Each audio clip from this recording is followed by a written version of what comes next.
ನಮ್ಮೂರು ಭದ್ರಾವತಿ. ನನ್ನ ಹೆಸರು ರಾಮಣ್ಣ ಅಂತ. ನನ್ನ ವಯಸ್ಸು 60. ಸುಮಾರು ನನಗೆ 20 ವಯಸ್ಸಿರ್ಬೋದು. ಅವಾಗಿಂದ ನನಗೆ ಅಸ್ತಮ ಇದೆ.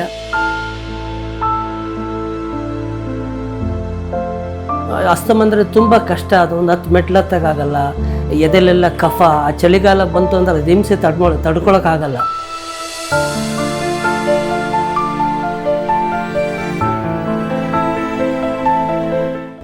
ನಾನು ಸುಮಾರು ಕಡೆ ಅಲ್ಲಿ ಇಲ್ಲಿ ಬೇಕಾದಷ್ಟು ಆಸ್ಪತ್ರೆಯೆಲ್ಲ ತೋರಿಸಿದೆ.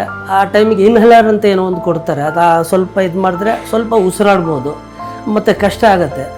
ನಾನು ಅಂದ್ಕೊಂಡೆ ಈ ಜನ್ಮದಲ್ಲಿ ಇದು ಎಷ್ಟೋ ಜನ ಹೇಳ್ತಾರೆ ಅಸ್ತಮ ವಾಸಿ ಆಗಲ್ಲ ನೀವು ಸುಮ್ಮನೆ ಅಂತ ಹೇಳ್ಬಿಟ್ಟು. ನಾನು ಅಂದ್ಕೊಂಡೆ ಈ ಜನ್ಮದಲ್ಲಿ ಇದು ವಾಸಿ ಆಗಲ್ಲ ಅಂತ ಹೇಳ್ಬಿಟ್ಟು.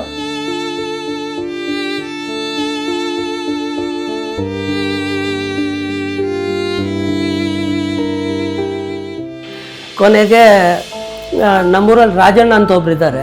ಅವ್ರ ಅಳಿಯ ಮತ್ತು ಮಗಳು ಬೆಂಗಳೂರಲ್ಲಿದ್ದಾರೆ. ಅವರ ಅಳಿಯ ಮಗಳು ಊರಿಗೆ ಬಂದಿದ್ದರು.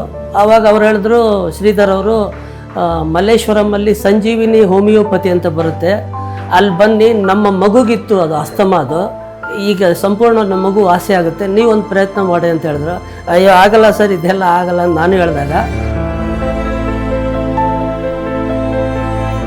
ಕೊನೆಗೆ ಅವರೇ ಬಲವಂತ ಇದು ಕರ್ಕೊಂಬಂದರು. ಇಲ್ಲಿ ಡಾಕ್ಟರ್ ರೇಖಾ ಅಂತ ಒಬ್ಬರಿದ್ದಾರೆ. ಅವರು ಟ್ರೀಟ್ಮೆಂಟ್ ಒಂದು 6 ತಿಂಗಳು ಟ್ರೀಟ್ಮೆಂಟ್ ಮಾಡಿದ್ರು. ನನಗೆ 100ಕ್ಕೆ 75 ಭಾಗ ವಾಸಿಯಾಗಿದೆ. ಇದೆ ಇನ್ನೊಂದು 25 ಭಾಗ ಇದೆ.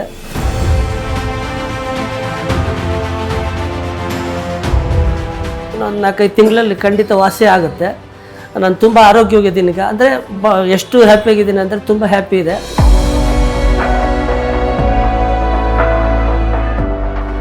ನೀವು ಬಂದು ಒಂದ್ಸರಿ ಪ್ರಯತ್ನ ಮಾಡಿ. ಸಂತೋಷ. ನಮಸ್ಕಾರ.